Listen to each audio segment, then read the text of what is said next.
Guys, എല്ലാവർക്കും നമസ്കാരം. ഞാൻ നിങ്ങളുടെ സ്വന്തം ആലിസ് മാത്യു. കഴിഞ്ഞ വീഡിയോയിൽ ഞാൻ ടോക്സിക് ആയിട്ടുള്ള ആളുകളെ എങ്ങനെ ഡീൽ ചെയ്യാം എന്നുള്ളതിനെ പറ്റിയായിരുന്നു. ഈ ടോക്സിക് ആയിട്ടുള്ള ആൾക്കാർ നമ്മുടെ സന്തോഷം കെടുത്താനായിട്ട് അവര് ശരിക്കും പരിശ്രമിക്കും. അവർ മൂലം നമ്മുടെ സന്തോഷം കെടാൻ ഇടവരരുത്. അതുപോലെ തന്നെ ഈ ടോക്സിക് ആയിട്ടുള്ള ആളുകൾ ഇല്ലാത്ത ഒരു സ്ഥലവും ഇല്ലതാനും. അതുകൊണ്ട് അതുപോലെയുള്ള ആളുകളെ ഇഗ്നോർ ചെയ്തിട്ട് അവരിൽ നിന്നും അല്പം അകലം പാലിച്ച് നിന്ന് കഴിഞ്ഞാൽ നമ്മൾക്ക് നോർമൽ ലൈഫിലേക്ക് തിരിച്ചു വരാൻ സാധിക്കും എന്നതിനെ കുറിച്ചാണ് ഞാൻ പറഞ്ഞിരുന്നത്. അപ്പോൾ അങ്ങനെയുള്ള ആളുകളിൽ നിന്നും അകലം പാലിക്കേണ്ടത് വളരെ അത്യാവശ്യമാണ്. അല്ലെങ്കിൽ നമ്മുടെ ഫിസിക്കൽ ആൻഡ് മെന്റൽ ഹെൽത്തിനെ അത് സാരമായിട്ട് ബാധിക്കും. അങ്ങനെയുള്ള ആളുകളുടെ മുന്നിൽ നമ്മൾ വിജയിച്ച് കാണിക്കണം എന്നുള്ളതായിരുന്നു എൻ്റെ കഴിഞ്ഞ വീഡിയോയിലെ സാരം. അങ്ങനെ ഈ നെഗറ്റീവ് പറയുന്ന ആളുകളെ അല്ലെങ്കിൽ ഈ ടോക്സിക് ആയിട്ടുള്ള ആളുകളെ ഡീൽ ചെയ്യാൻ വേണ്ടി നമ്മൾക്കൊരു സ്ട്രോങ് മൈൻഡ് സെറ്റ് വേണം. സ്ട്രോങ് ആയിട്ടുള്ള ഒരു മനസ്സ് എങ്ങനെ ഉണ്ടാക്കിയെടുക്കാമെന്ന് നോക്കാം. അങ്ങനെ സ്ട്രോങ് മൈൻഡ് സെറ്റ് അല്ലെങ്കിൽ ദൃഢമായുള്ള ഒരു മനസ്സിന്റെ ഉടമയ്ക്ക് പ്രയാസങ്ങളിലോ അവരുടെ അന്യരുടെ കുറ്റപ്പെടുത്തലോ ഒന്നും ചാടാതെ ഉറച്ചു നിൽക്കാനുള്ള ഒരു മനസ്സ് കാണാം. ഉറച്ചു നിൽക്കാനുള്ള മനസ്സെന്ന് പറയുമ്പോൾ കരിങ്കല്ല് പോലത്തെ ഹൃദയമൊന്നും അല്ല അർത്ഥം കേട്ടോ.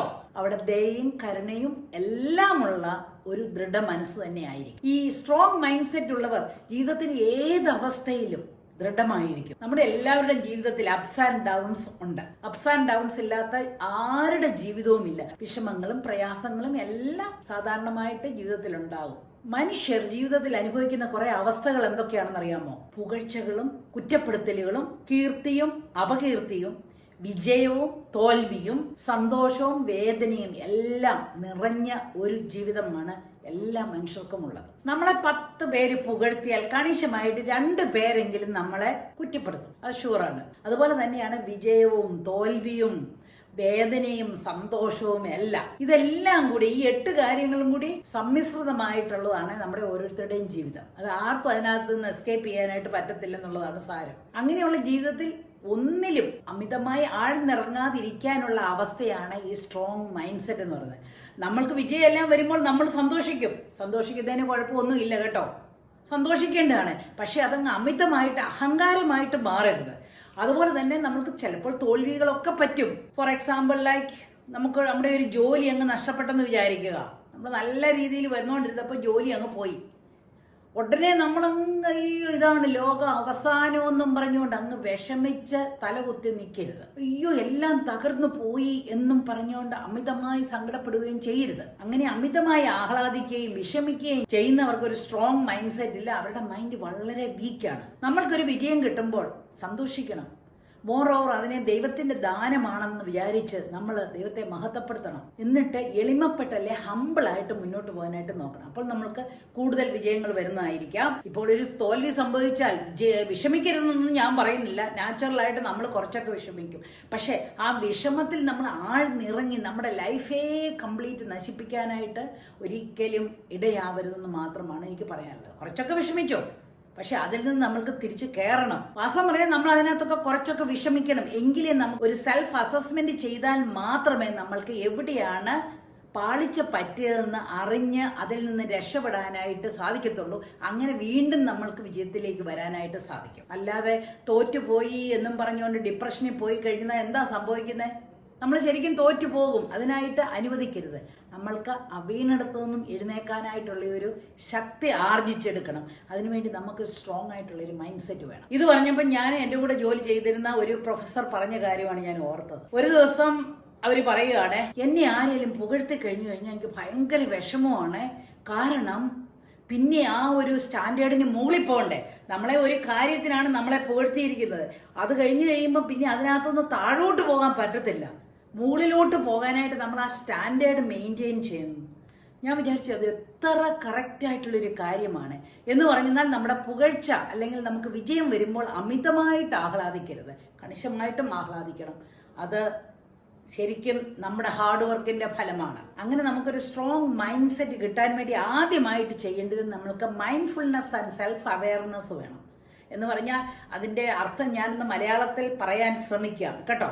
നമ്മൾ എവിടെയാണെന്നും നമ്മളുടെ സാഹചര്യം ഏതാണെന്നും നമ്മൾ എന്താണ് ചെയ്യുന്നതെന്നും പരിപൂർണമായി മനസ്സിലാക്കി ഏത് സിറ്റുവേഷനിലും ഓവർ റിയാക്ട് ചെയ്യാതെ ഇരിക്കാൻ ഉള്ള ഒരു കഴിവ്, അതാണ് മൈൻഡ്ഫുൾനെസ് എന്ന് പറയുന്നത്. സാധാരണയായിട്ട് നമ്മൾ എന്താണ് ചെയ്യുക? നമ്മളോട് ആരെങ്കിലും ദേഷ്യപ്പെട്ടാൽ അല്ലെ എല്ല് ചെയ്ത് കഴിഞ്ഞാൽ എന്നെ അടക്കും, നമ്മളും അവരോട് ബാക്ക് 2 വാക്ക് കൂടുതൽ പറയും അല്ലേ? നമ്മൾ 2 പറയുമ്പോൾ മറ്റേ ആളെന്തെടുക്കും? 4 ഇരട്ടിയിലെ വരും. അങ്ങനെ അങ്ങോട്ടും ഇങ്ങോട്ടും പറഞ്ഞ് അവസാനം ഭയങ്കര പ്രശ്നമാവും, അല്ലെ കൂട്ടത്തല്ലാവും, ചീത്തവിളിയാകും എന്ന് വേണ്ട സിറ്റുവേഷൻ മുഴുവനും അങ്ങ് മാറി മറിഞ്ഞു പോകും ഇല്ലേ? അപ്പൊ എനിക്ക് പറയാനായിട്ടുള്ള കാര്യം എന്താണെന്ന് അറിയാമോ? നിങ്ങൾ എല്ലാവരും ചിന്തിക്കണം, ഏത് കാര്യമാണ് നമ്മുടെ നിയന്ത്രണത്തിലുള്ളത്, ഏത് കാര്യങ്ങളാണ് നമ്മുടെ നിയന്ത്രണത്തിൽ ഇല്ലാത്തതെന്ന്. എല്ലാവരും ഒന്ന് ചിന്തിച്ചേ, കിട്ടിയോ? അപ്പൊ ഏത് കാര്യത്തിന് നിങ്ങൾക്ക് കൺട്രോൾ ഉണ്ട്, അല്ല നിങ്ങൾക്ക് നിയന്ത്രിക്കാൻ പറ്റും? ഏത് കാര്യം നിങ്ങൾക്ക് നിയന്ത്രിക്കാനേ പറ്റത്തില്ല. ഇനി എന്താണെന്ന് പറഞ്ഞാലും നിയന്ത്രിക്കാൻ പറ്റത്തില്ല. പിടികിട്ടിയോ? എന്നാ ഞാൻ പറയാം, മറ്റുള്ളവർ നമ്മളോട് പെരുമാറുന്നതിന് നമ്മൾക്ക് ഒരിക്കലും ഒരു കൺട്രോളും ഇല്ല. അവര് നമ്മളോട് എങ്ങനെ പറയും എന്നുള്ളത് അവരുടെ ഇഷ്ടമാണ്, അവര് പറഞ്ഞെന്നിരിക്കോ. പക്ഷേ നമുക്ക് കൺട്രോൾ എന്തോ ആണുള്ളത്? അവര് പറയുന്നതിനെ എങ്ങനെ റിയാക്ട് ചെയ്യുമെന്നുള്ളതിനെയാണ് നമുക്ക് കൺട്രോൾ ഉള്ളത്. മനസ്സിലായോ? ഒരു പറച്ചിലുണ്ട്, കാരണം നമുക്ക് ആരെയും ചേഞ്ച് ചെയ്യാൻ പറ്റത്തില്ല.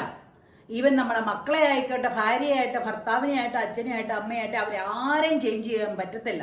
പക്ഷെ ഒരു ചേഞ്ച് ചെയ്യാൻ പറ്റുന്ന ആളാണെന്ന് പറയുന്നത് നമ്മൾ തന്നെ. അപ്പോൾ ഈ വിഷമഘട്ടങ്ങളിലും നമ്മളിൽ ഒരു ചേഞ്ച് ഉണ്ടാക്കി കാണിച്ചു കഴിഞ്ഞാൽ ഒരു പക്ഷേ അവർ ചേഞ്ച് ആയേക്കാം കേട്ടോ. ഫോർ എക്സാമ്പിൾ, നമ്മളെ ഇപ്പോൾ ഒരാൾ ചീത്ത വിളിക്കുക, നമുക്കൊരു കൺട്രോളും ഇല്ലേ.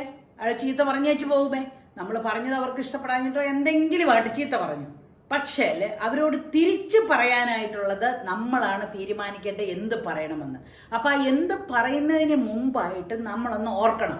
അങ്ങനെയുള്ള സിറ്റുവേഷനിൽ നമ്മൾ നമ്മുടെ മനസ്സിനോടൊന്ന് ചോദിക്കണം, ഞാൻ എന്ത് പറയണം? തിരിച്ച് 2 ചീത്ത ഞാൻ വിളിക്കട്ടെ, അല്ലെ 2 അടി കൊടുക്കട്ടെ?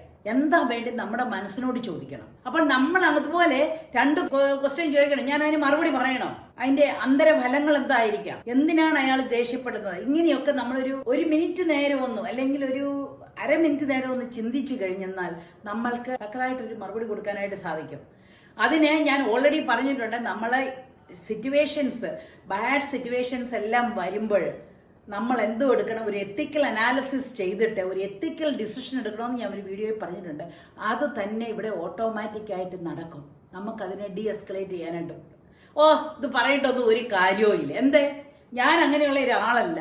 അപ്പോൾ അയാൾ കിടന്ന് എന്തോ ഒരു ചീത്ത വിളിച്ചെന്ന് പറഞ്ഞാൽ ഇറ്റ്സ് ഓക്കെ, ഞാൻ അതിനെ മൈൻഡ് ചെയ്യുന്നേ ഇല്ല എന്നും പറയുന്നത്, എനിക്ക് അതിനായിട്ട് വേസ്റ്റ് ചെയ്യാൻ ടൈം ഇല്ല എന്നും പറഞ്ഞ് നമുക്ക് നമ്മുടെ പാട് നോക്കി പോകാനായിട്ട് സാധിക്കും. അപ്പൊ അങ്ങനെ ഒരു എത്തിക്കൽ അനാലിസിസ് ചെയ്ത് ഒരു എത്തിക്കൽ ഡിസിഷൻ എടുത്തു കഴിഞ്ഞാൽ, അല്ലെങ്കിൽ വലിയ ടേംസ് ഒന്നും പറയുന്നില്ല, ചുമ്മാ ഒന്ന് ആലോചിച്ചാൽ മതി, ഞാൻ എന്തിനാ ചീത്ത പറയണോ, അതിന്റെ അനന്തര ഫലങ്ങളൊക്കെ എന്തായിരിക്കുമെന്ന് ഒന്ന് ചിന്തിച്ചു കഴിഞ്ഞെന്നാൽ നമ്മൾക്ക് നല്ലൊരു തീരുമാനം എടുക്കാനായിട്ട് സാധിക്കും.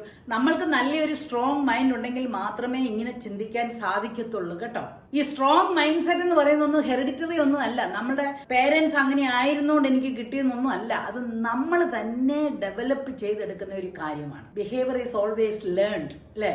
അപ്പൊ എന്താ ചെയ്യേണ്ടതെന്ന് പറഞ്ഞു കഴിഞ്ഞാൽ, നമ്മളോട് ആരെങ്കിലും എല്ലി ചെയ്യുകയോ സ്ക്രീൻ ചെയ്യുകയോ അപകീർത്തി ചെയ്യുകയോ നെഗറ്റിവിറ്റി പറയുകയോ ഒക്കെ ചെയ്തു കഴിഞ്ഞാലുണ്ടല്ലോ, നമ്മൾ നമ്മുടെ ഫീലിങ്സിലും ഇമോഷണലിലും അവരോട് റെസ്പോണ്ട് ചെയ്യരുത്. അത് നമ്മുടെ കൺട്രോളിലാണ്, നമ്മൾ എന്ത് പറയണമെന്നുള്ളത്. നിങ്ങൾക്ക് മനസ്സിലായോ? അപ്പോൾ നമ്മൾ എപ്പോഴും വിചാരിക്കേണ്ട കാര്യമാണ്, എന്തെങ്കിലും ഒരു പ്രശ്നം ഉണ്ടായെന്നാൽ ഓർക്കണം, എന്റെ കൺട്രോളിൽ എന്തുണ്ട്, എന്റെ കൺട്രോൾ ഇല്ലാത്തത് എന്തുണ്ട്. അപ്പൊ എന്റെ കൺട്രോളിൽ ഇല്ലാത്ത ഒരു കാര്യത്തെക്കുറിച്ച് ബോധർ ചെയ്യേണ്ട ആവശ്യമേ ഇല്ല. നമുക്കൊന്നും ചെയ്യാൻ സാധിക്കത്തില്ല. അത് അതിന്റെ വഴിക്ക് അങ്ങനെ പറഞ്ഞുകൊണ്ടിരിക്കും. പിന്നെ നമ്മൾ എപ്പോഴും ഓർക്കേണ്ട കാര്യം, നമ്മൾക്ക് എന്ത് കൺട്രോൾ ചെയ്യാമെന്നുള്ളതാണ്. അതൊരു വൈസ് തിങ്കിങ് ആണ്, ഒരു ജ്ഞാനം തന്നെ വേണം കേട്ടോ അങ്ങനെ തിങ്ക് ചെയ്യാനായിട്ട്. അപ്പൊ നമുക്ക് ശരിക്കും ഒരു ഹാപ്പിനെസ് കാണാനായിട്ട് സാധിക്കും. കാരണം നമ്മുടെ കൺട്രോളിൽ അല്ലാത്ത കാര്യം വിട്ടുകളയണം, നമ്മുടെ കൺട്രോളിലുള്ള കാര്യം നമ്മൾ നല്ലതായിട്ട് ചെയ്യണം. അങ്ങനെ നല്ലതായിട്ട് ചെയ്തെന്നുള്ള ഒരു കൃതജ്ഞത ഉണ്ടാകും. അപ്പോൾ ഇങ്ങനെ ഒരു നല്ലൊരു sound mindfulness and self awareness ഉണ്ടായിരുന്ന നമ്മൾ ഏത് ഡേഞ്ചറസ് ആയിട്ടുള്ള സിറ്റുവേഷനിൽ നമുക്ക് ബൗൺസ് ബാക്ക് ചെയ്തിട്ട് നമ്മുടെ നോർമൽ ലൈഫിലോട്ട് വരാനായിട്ട് നമുക്ക് സാധിക്കും. അതുപോലെ തന്നെ പിന്നെ വേറെ ഒരു കാര്യം ചെയ്യാം, നമുക്കൊരു പോസിറ്റീവ് തിങ്കിങ്ങും ഒരു പോസിറ്റീവ് ആറ്റിറ്റ്യൂഡും കിട്ടാൻ വേണ്ടി എന്ത് ചെയ്യാമെന്നോ, രാവിലെ എഴുന്നേറ്റ് വരുമ്പോൾ കണ്ണ് തുറക്കുമ്പോൾ തന്നെ ആ ബെഡിൽ കിടന്നുകൊണ്ട് തന്നെ നമുക്ക് ദൈവത്തിനെ ഒന്ന് സ്തുതിക്കാം. ദൈവമേ, എനിക്ക് ഒരു ദിവസം കൂടെ ആയുസ് തന്നു, അതിന് നന്ദി. അതുപോലെ തന്നെ പറയണം. ഇന്ന് ഞാൻ കറക്റ്റായിട്ട് കംപ്ലീറ്റ് ആയിട്ട് പോസിറ്റീവായിട്ട് തിങ്ക് ചെയ്യാനായിട്ട് പോവുകയാണ്. ആരൊക്കെ എൻ്റെ നേരെ വന്നെന്ന് പറഞ്ഞാലും ഞാനൊന്ന് ആലോചിച്ച് നോക്കിയിട്ട് മാത്രമേ അതിന് മറുപടി പറയുള്ളൂ എന്നൊരു തീരുമാനം കൂടി എടുക്കും. 2 മിനിറ്റ് നേരം മെഡിറ്റേറ്റ് ചെയ്തിട്ട് ചില യോഗയും കാര്യങ്ങളും ഒക്കെ ചെയ്തു കഴിഞ്ഞാലും നമുക്ക് നല്ല ഒരു മെന്റൽ ആരോഗ്യം തന്നെ നമുക്ക് കിട്ടും. അപ്പൊ ചുരുക്കി പറഞ്ഞു കഴിഞ്ഞാൽ നിങ്ങൾ ആരെങ്കിലും ജീവിതത്തിലെ വിഷമഘട്ടങ്ങളിൽ കൂടി പോവുകയാണെങ്കിൽ എല്ലാം തകർന്നു തരിപ്പണമായെന്ന് ഒരിക്കലും വിചാരിക്കരുത്. ഈ സമയവും പോകും. ഒരിക്കലും ദുഃഖമെല്ലാം എവറായിട്ട് നിൽക്കത്തില്ല. ഒരു മഴയും തോരാതിരുന്നിട്ടില്ല എന്നുള്ള ഒരു പാട്ടുണ്ടല്ലോ, അത് വാസ്തവമാണ്.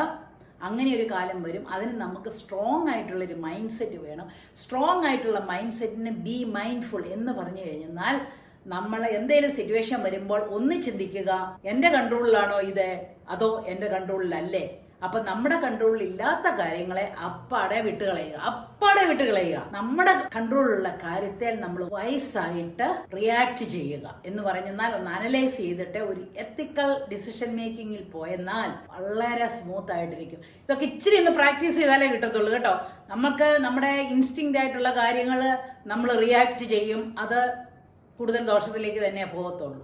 അപ്പൊ ഒന്ന് കൺട്രോൾ ചെയ്യാനായിട്ട് 1 മിനിറ്റ് നേരം നോക്കിയിരുന്നു കഴിഞ്ഞെന്നാൽ നമ്മൾക്ക് വളരെ സന്തോഷം കിട്ടും. അപ്പോൾ ആരും മറക്കണ്ട കേട്ടോ, നമ്മുടെ കൺട്രോളിലുള്ളത് എന്നാണെന്ന് എല്ലാവരും ഓർക്കണേ. നമ്മുടെ കൺട്രോളിലുള്ളതിനെ നമ്മൾ കൺട്രോൾ ചെയ്യണം. അല്ലാത്തതിനെ തൂത്തെറിയുക അല്ലെങ്കിൽ ഇഗ്നോർ ചെയ്യുക ഒന്നും ചെയ്യാൻ പറ്റത്തില്ല. അത് അതിന്റെ വഴിക്ക് നടക്കട്ടെ. നിങ്ങൾ നല്ല മൈൻഡ്ഫുൾനെസ്സോടുകൂടി തന്നെ ഇരിക്കണം. അപ്പോൾ അടുത്ത വീഡിയോയുമായി വരുന്നത് വരെ ബൈ.